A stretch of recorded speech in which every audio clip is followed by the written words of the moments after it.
Bueno, y ante estas temperaturas que ya superan los 30 grados, las autoridades presentaron el Código Rojo, protocolo regional de calor extremo que tiene por objetivo evitar muertes humanas a causa del calor, además de establecer un sistema de 3 alertas para la región metropolitana. Vamos a conversar sobre otros temas. Para eso estamos en el estudio junto al Seremi de Salud de la región metropolitana, Gonzalo Soto. Seremi, muy buenos días, gracias por acompañarnos. Muy buenos días, Nicolás. Gracias por la invitación. A ver, ¿por qué? Ya veía un poco lo que es el objetivo de este Código Rojo, pero ¿por qué se implementa? Es una novedad en términos, conocíamos quizá un símil, la antítesis, digamos, que es el Código Azul, que tiene que ver con las temperaturas muy bajas. Aquí estamos hablando de las altas temperaturas, que de hecho están ya presentes y que van a ser la tónica también para los próximos meses, de todas maneras.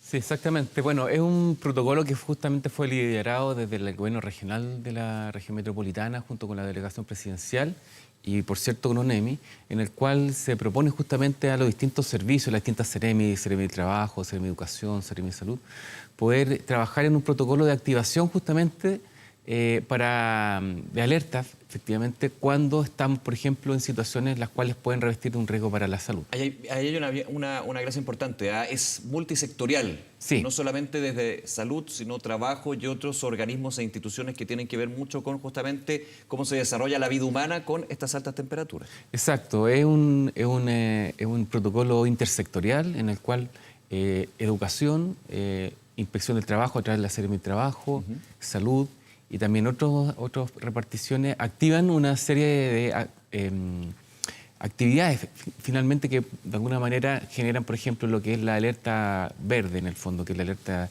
temprana, una serie de recomendaciones en el fondo que es importante poder considerar justamente ante las altas temperaturas. Ya cuando la alerta o el código rojo propiamente altas temperaturas, se despliegan también distintas acciones. Por ejemplo, hay muchas disposiciones laborales que fiscalizan la inspección del trabajo junto con la Seremi, por ejemplo, para proteger la salud de los trabajadores y trabajadoras. Por ejemplo, verificar que tengan los equipos, por ejemplo, de protección personal, protector solar, gorro en el fondo, estos legionarios, protegernos de la exposición solar. No solamente para la cabeza, sino también para el cuello. Claro. Es muy importante que el protocolo lo que hace es que activa distintas acciones que hacen las distintas reparticiones de alguna manera durante su espectro normativo, pero que de alguna manera enfatiza cuáles son las que hay que hacer sí o sí justamente cuando las temperaturas, por ejemplo, están sobre los 35 grados o 34 grados o 33 Porque grados. estas medidas preventivas ya están en la norma. Aquí se activa para justamente fiscalizar y ir potenciando que se apliquen esas normas de protección. Exactamente. O sea, aquí no hay una no hay una ley nueva. No hay una nueva norma, una nueva ley. Efectivamente, claro, es poder activar a los distintos servicios y poder alertarnos, y eso de alguna manera ha sido como el liderazgo, lo que ha hecho el gobierno regional junto con la delegación y ONEMI, es poder generar este protocolo y decir, bueno, estas son las acciones que sí o sí hay que hacer cuando, por ejemplo, estamos alerta roja, código rojo, cuando hay más de 35 grados. Por ejemplo... Sí, perdón, me tengo ahí. El código rojo se activa cuando estamos sobre 35 grados. Esa es la medida, ¿no? Sí, sobre 35 grados es cuando se activa. O sea, el día de hoy.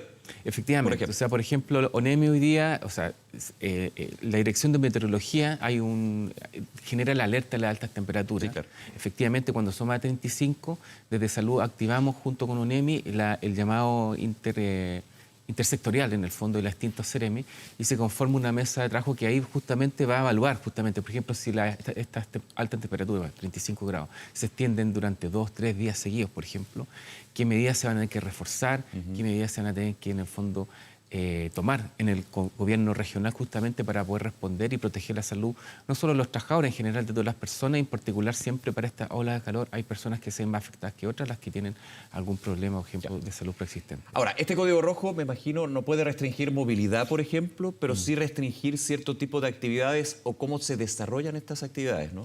Sí, efectivamente. Por ejemplo, claro, no las prohíben, claro, ¿ya? Porque eso efectivamente no está dentro de la norma. No te pueden prohibir, por ejemplo, en la hora de mayor calor, 3 de la tarde, 4 de la tarde, claro, salir.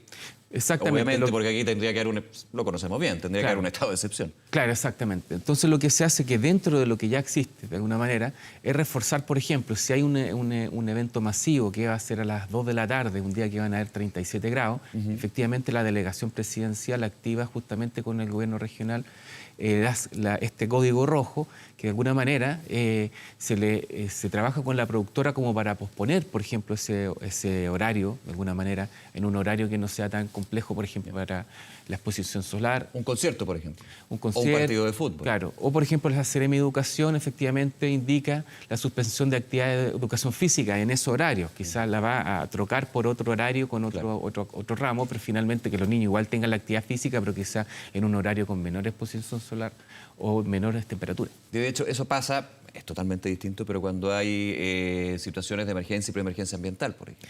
Exacto. Entonces, es totalmente distinto, pero Sí.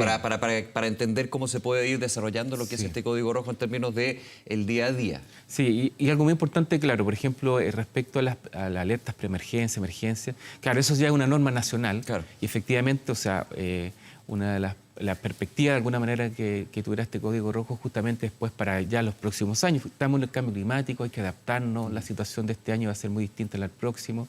Se dice que justamente quizás estos son los veranos más fríos que vamos a tener de los próximos años.